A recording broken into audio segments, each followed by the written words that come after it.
Breaking news. এবার হলে cinema দেখতে গিয়ে দর্শক ভিড়ে বিপদে পড়লেন শাকিব খান।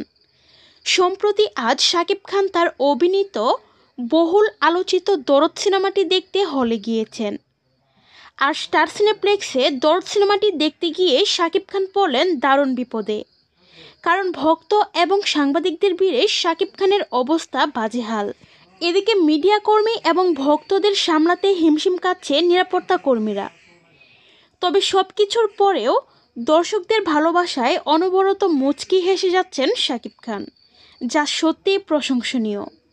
সো ভিউয়ার্স, এবার দুর্দান্ত লুকে শাকিব খান তার অভিনীত দরদ সিনেমাটি দেখতে হলে গিয়েছেন। বিষয়টি আপনাদের কাছে কেমন লেগেছে তা জানিয়ে ফেলুন ভিডিওর নিচের কমেন্ট বক্সে। আর ভিডিওটি ভালো লাগলে অবশ্যই একটি লাইক করবেন। ধন্যবাদ সকলকে সম্পূর্ণ ভিডিওটি দেখার জন্য। দেখছেন শত ক্যামেরা শাকিব খানকে ঘিরে ধরেছে এবং দেখছেন সেটি শাকিব খানের দরদ মুভিটি দেখার জন্য তারা এসেছিলেন।